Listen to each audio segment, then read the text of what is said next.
Hello viewers, আপনাদেরকে স্বাগত জানাচ্ছি। আমি শামীম পারভেজ হিমেল আইটির পক্ষ থেকে। আজকের বিষয় হচ্ছে পেজা অ্যাকাউন্ট। তো পেজা অ্যাকাউন্ট কি, সেই বিষয়টা নিয়ে আমি আজকে আপনাদের সামনে কথা বলবো। পেজা কার্ড কেন করবেন, এটাই হচ্ছে বিষয়। তো পেজা অ্যাকাউন্টটা কি, কেন এটা দরকার। তো পেজা হচ্ছে একটি ইন্টারন্যাশনাল মাস্টার কার্ড। তো এই কার্ডের সাহায্যে আপনি ইন্টারন্যাশনাল সব ধরনের কাজই করতে পারেন, কার্ড রিলেটেড বা পেমেন্ট রিলেটেড। যেমন ফেসবুকে বিজ্ঞাপন দেওয়ার ক্ষেত্রে এই কার্ড আপনি ইউজ করতে পারেন। যেমন ফেসবুকের ফ্যান পেজ রয়েছে, অনেকের গ্রুপ পেজ থাকে, তো সেইগুলোকে প্রমোট করার জন্য আপনার এই কার্ডটা প্রয়োজন হতে পারে। তাছাড়া হচ্ছে এই কার্ডের সাহায্যে ইন্টারন্যাশনাল যে কোনো ডলার লেনদেন করতে পারবেন আপনি সহজে। হুম। তার সবচেয়ে বড় কথা হচ্ছে যে এই পেজে কার্ডটা বেসিক্যালি আমরা বাংলাদেশের ইউজ করে থাকি ফ্রিল্যান্সিংয়ে যারা কাজ করেন, তারা ফ্রিল্যান্সিংয়ে কাজ করার ক্ষেত্রে এই কার্ডের মাধ্যমে আপনি যে কোনো সাইট থেকে সহজেই টাকা আনতে পারেন। আর এটা যেহেতু একটা প্লাস্টিক কার্ড, তো এই কার্ড ইউজ করে আপনি বাংলাদেশ থেকে যে কোনো ইন্টারন্যাশনাল ব্যাংক থেকে আপনি আপনার নিজের হাতে টাকা তুলতে পারবেন। এটা হচ্ছে সবচেয়ে বড় সুবিধা। তারপরে হচ্ছে যে সাইট রয়েছে বিভিন্ন ইন্টারন্যাশনাল সাইট রয়েছে, যেমন অ্যামাজন, ইবে, আলিবাবা সহ আরও অসংখ্য সাইট রয়েছে। সেসব সাইট থেকে আপনি প্রোডাক্ট ক্রয় করতে পারেন। তাছাড়া ওয়েব হোস্টিংয়ের ক্ষেত্রে প্যাকেজ কিনতে পারেন, ওয়েব হোস্টিংয়ের। তাছাড়া আরও অনেক ইন্টারন্যাশনাল কাজ রয়েছে যেগুলো আপনি এই পেজা অ্যাকাউন্ট ব্যবহার করে খুব সহজেই করতে পারেন। তো পেজার আসলে অনেক ধরনের গুরুত্ব রয়েছে, তো এটা এক একজন এক একভাবে ব্যবহার করে থাকেন। তো যাই হোক, তো চলুন কথা না বাড়িয়ে এবার আমরা যাই কীভাবে পেজা অ্যাকাউন্ট করব সেই বিষয়টা জানার জন্য। তো আপনাকে পেজ অ্যাকাউন্ট করার জন্য আমার ভিডিও ডিসক্রিপশন বক্সে এই এই রেফারেল নাম্বারটা দেওয়া থাকবে। তো আপনি রেফারেল নাম্বারের মাধ্যমে কেন করবেন বা সরাসরি কেন করবেন, এই দুটোর মধ্যে পার্থক্যটা আগে একটু বলে নিই। আপনি যদি আমার রেফারেলের মাধ্যমে আপনি এই কাজটা করে থাকেন, তাহলে যেটা হবে যে আপনি পাবেন $10, আমি পাবো $10। তো এটা হচ্ছে আপনার সুবিধা। তো সেই জন্য আপনি রেফারেলের মাধ্যমে করবেন, যেমনটা দিয়ে থাকে বেসিক্যালি আরও একটি রয়েছে, সাইট রয়েছে, তারাও সাধারণত দিয়ে থাকে যে পেনিওর যদি আপনি অ্যাকাউন্ট করেন, তাহলে রেফারেলে করবেন সে 25 পাবে, আর আপনি পাবেন $25 ফ্রি। তো এইখানেও সেই ঠিক সেম অবস্থা। তো এই লিঙ্কটাকে আপনি আমি তো কপি করে নিচ্ছি, আপনার ভিডিও ডিসক্রিপশনে দেওয়া থাকবে, তো সেইখান থেকে ক্লিক দিলেই সেটা চলে যাবে। তারপরে হচ্ছে আমি হ্যাঁ এটাকে বসালাম। তো এবার দেখেন, তো এখান থেকে একটু সময় নিচ্ছে, লোডিং হচ্ছে। গেট ইউর পার্সোনাল অ্যাকাউন্ট, এখানে ক্লিক করুন। তো দেখেন রেফারেল বাই শামীম পারভেজ দেওয়া আছে। তো কান্ট্রি যেটা সিলেক্ট করা আছে সেটা ডিফল্টই সিলেক্ট করা থাক। তো এখানে অ্যাকাউন্টে দুইটা টাইপ রয়েছে, একটা হচ্ছে পার্সোনাল, একটা হচ্ছে বিজনেস। তো পার্সোনাল কী কাজে লাগে আর বিজনেস কী কাজে লাগে সেটার পার্থক্যটা খুব সহজ, এখানে ওরা দিয়ে দিয়েছে। ধরেন পার্সোনালে কিছু অপশান নেই, আর বিজনেসের সমস্ত অপশানই রয়েছে। তো পার্সোনালের থেকে বিজনেসের একটু ডিফারেন্সটা হচ্ছে যে এখানে কালেক্ট পেমেন্ট, এটা পার্সোনালি নেই। তো আর হচ্ছে যে কালেক্ট পেমেন্ট নেই, তারপর এখানে হচ্ছে যে সেল অনলাইন নেই, ইনভয়েস কাস্টমার্স নেই, এরকম আরও বেশ কটা অপশন রয়েছে। যেমন ইনস্ট্যান্ট পেমেন্ট নোটিফিকেশন নেই, সেল অ্যাজ এ বিজনেস এটা নেই, ম্যানেজ ইউর বিজনেস এই কটা নেই। তো আপনি যদি মনে করেন যে এইটা দিয়ে আপনি ব্যবসার কাজে ইউজ করবেন, তাহলে আমার মনে হয় যে এইটা বিজনেস করাই ভালো। আর যদি মনে করেন পার্সোনালি ইউজ করবেন, তাহলে পার্সোনালি ইউজ করার জন্য এইটাই সিলেক্ট করবেন। তো যাই হোক, আমি ক্লিক দিই, কীভাবে কাজটা করতে হবে দেখাই। তারপরে হচ্ছে এখান থেকে আপনি আপনার টাইটেলটা সিলেক্ট করবেন, ফার্স্ট নেম দিবেন, লাস্ট নেম দিবেন, আপনার ইমেল অ্যাড্রেসটা দিবেন। তো ইমেল অ্যাড্রেসটা যেটা দিবেন সচল ইমেল অ্যাড্রেস, এটাতে আপনার ভেরিফিকেশন প্রয়োজন হবে। আর পাসওয়ার্ড দিবেন, পাসওয়ার্ডটা খুবই একটা স্ট্রং পাসওয়ার্ড দেওয়ার চেষ্টা করবেন, আপনাদেরকে বলি। তো স্ট্রং পাসওয়ার্ডটা এই জন্যই দিবেন যে এটা যেহেতু লেনদেনের একটা অপশন রয়েছে, এটা যাতে কেউ সহজে হ্যাক না করতে পারে, সেই জন্য স্ট্রং পাসওয়ার্ড দেওয়াই ভালো। স্ট্রং পাসওয়ার্ডগুলো আসলে কী, সেটা হচ্ছে ধরেন আপনার ক্যাপিটাল লেটার দিবেন, তারপর স্মল লেটার দিবেন, দুই একটা হচ্ছে নাম্বার দিবেন, তারপরে হচ্ছে দু একটা সাংকেতিক চিহ্ন ব্যবহার করবেন, তাহলে এই পাসওয়ার্ডটা খুবই স্ট্রং হবে। ঠিক আছে, বুঝতে পারছেন? তো এইগুলো ফিল আপ করে গেট স্ট্যান্ডার্ডে দেওয়ার পর আপনারা যে অপশনটা পাবেন সেটা হচ্ছে দেখুন। তো গেট স্ট্যান্ডার্ডে দেওয়ার পর আপনারা ইমেলটা ওপেন করবেন, যে ইমেইলে আপনারা ওইখানে নাম্বারটা দিয়েছিলেন। তো সেইখানে দেওয়ার পরে আপনারা দেখবেন যে আপনাদেরকে দেখাচ্ছে এরকম একটা আপনারা ইমেল পাবেন। তো ইমেল থেকে দেখেন ভ্যালিড নোটিফিকেশন ভ্যালিড মাই ইমেল, ঠিক আছে। তো সেটাতে ক্লিক দিবেন অথবা নিচের অপশনটাতে ক্লিক দিবেন, মানে এটা তাহলে আপনার অ্যাকাউন্টটা দেখেন ভেরিফাই হয়ে যাচ্ছে।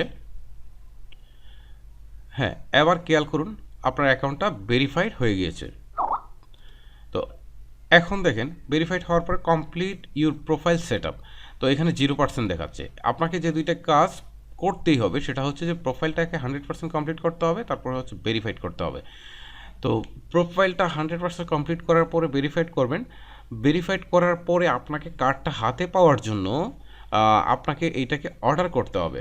অর্ডার কীভাবে করতে হবে সেটাও আমি আপনাদেরকে দেখাবো, ঠিক আছে। তো চলেন এবার প্রোফাইলটা কীভাবে সেট আপ করবেন সেটা দেখাই। ক্লিক দিলেন, এবার এখান থেকে সিলেক্ট করবেন ইউর ইন্ডাস্ট্রি, যদি কোনো কিছু স্পেসিফিক থেকে থাকে তাহলে সেটা দিবেন অথবা আদার্স দিয়ে দিবেন, ঠিক আছে। সেভ অ্যান্ড কন্টিনিউ ক্লিক দিবেন, এখান থেকে ক্যাটাগরিটা সিলেক্ট করে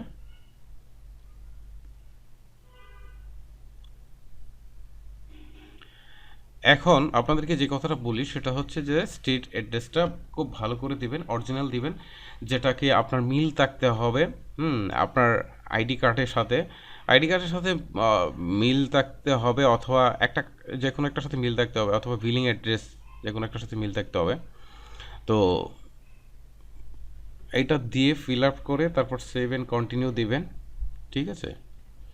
সেভ অ্যান্ড কন্টিনিউ দিবেন, আর এখানে I am citizen of Bangladesh এইটা যেন ঠিক থাকে, ঠিক আছে। এটা যেন ঠিক থাকে, কারণ এই নিচের অপশনটা হচ্ছে যে কেউ বাংলাদেশে বসবাস করছে অথচ তার সিটিজেন হচ্ছে মানে নাগরিকত্ব হচ্ছে অস্ট্রেলিয়ার, তো সে এটা ফিল আপ করবে, এটা তো আমাদের ক্ষেত্রে প্রযোজ্য না। আর পোস্টাল কোড আপনাদের যেটা আছে সেটাই দিবেন।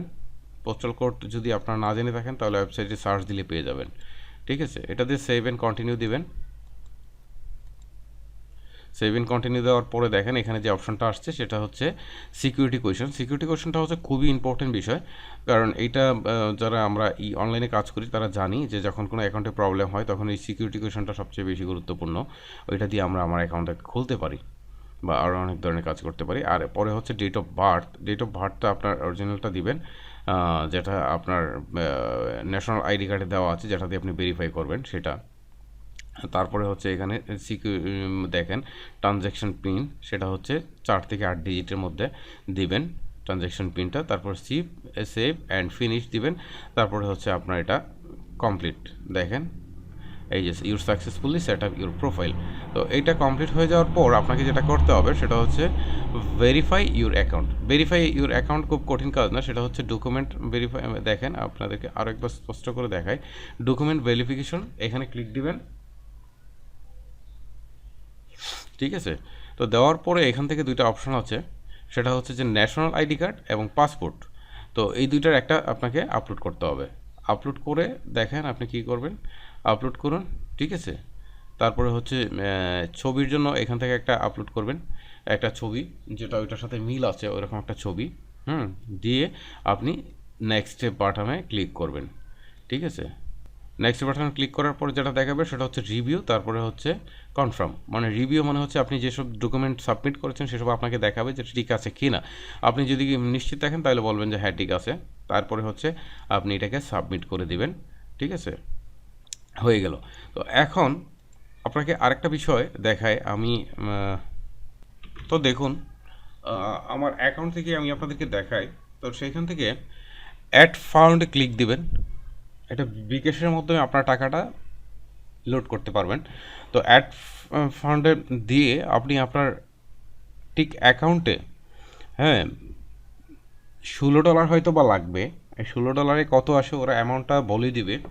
তো $16 অথবা কত টাকা লাগবে টাকাটা বলে দিবে। তো সেই টাকাটা আপনি কীভাবে রিচার্জ করবেন সেখানে ইনস্ট্রাকশন দেওয়া আছে।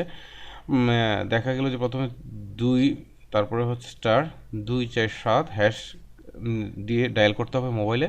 তারপর হচ্ছে এই নাম্বারে টাকাটাকে সেন্ড করতে হবে, ঠিক আছে। তো ইনস্ট্রাকশনগুলো আপনার ফলো করলে বুঝতে পারবেন। তারপরে হচ্ছে আপনার যে ট্রানজ্যাকশন আইডিটা আসবে, তো সেই ট্রানজ্যাকশন আইডিটা এখানে বসাবেন, বসায় ক্রিয়েট ট্রানজ্যাকশানে দিবেন।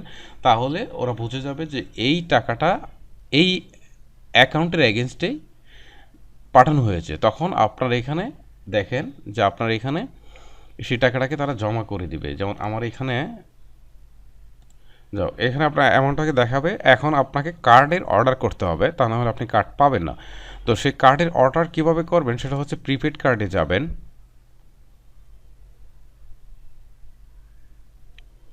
প্রিপেড কার্ডে যাওয়ার পরে দেখেন আমি আমার কার্ডটা অলরেডি পেয়ে গেছি এবং এটা অ্যাড করে ফেলছি। অ্যাড নিউ অর্ডার, এখানে আমি একটা নতুন অর্ডার করার প্রয়োজন হলে এটা আমি করবো, কিন্তু আমার তো দরকার নেই। তারপরে হচ্ছে আমি আপনাদেরকে আরেকবার দেখাই, নিউ অর্ডারটাতেই দেখাই কীভাবে করতে হবে।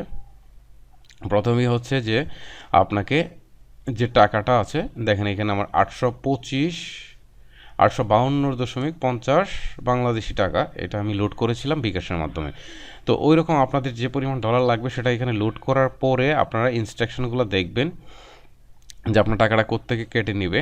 তো সেটা তারপর হচ্ছে আইডি ভ্যালিডেশন এইটা করবেন। তারপর হচ্ছে শিপিং ইনফো, এটা ফিল আপ করতে হবে। শিপিং ইনফো মানে আপনার যে ঠিকানায় কার্ডটা আসবে সেইটা ভালো করে দিতে হবে। তারপর হচ্ছে কনফার্ম পেমেন্ট ডিটেলস, তারপর হচ্ছে পেমেন্টটা আপনি পরিশোধ করবেন, ওইখানে আপনার পেমেন্টটা চাইবে, তারপর কমপ্লিট করে দিবেন। দেখবেন যে আপনার কার্ডটা 15 থেকে 20 দিনের ভিতরে আপনার হাতে এসে পৌঁছে গেছে। এই হচ্ছে পেজার টোটাল বিষয়। আর একটা কথা হচ্ছে যে পেজা অ্যাকাউন্টটা হাতে পাওয়ার পরে আপনাদের যে কাজটা করতে হবে সেটা হচ্ছে যে এইটাকে এইখানে এসে আবার অ্যাক্টিভ করতে হবে। তখন আপনি অর্ডার করে দিবেন, অর্ডার করে দেওয়ার পর এখানে একটা অপশান থাকবে।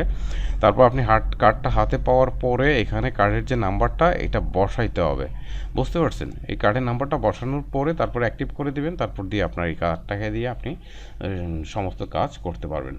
ধন্যবাদ বন্ধুরা ভিডিওটা ভালো করে দেখার জন্য। যদি ভিডিওটা ভালো লেগে থাকে তাহলে আমি আপনাদেরকে রিকোয়েস্ট করব যে অবশ্যই আপনারা আমার চ্যানেলটাকে সাবস্ক্রাইব করে রাখবেন পরবর্তী টিউটোরিয়ালগুলো পাওয়ার জন্য। আর যদি ভালো লেগে থাকে লাইক করবেন, কোনো কিছু বলার থাকলে অবশ্যই কমেন্ট করবেন অথবা শেয়ার করবেন। ধন্যবাদ সবাইকে।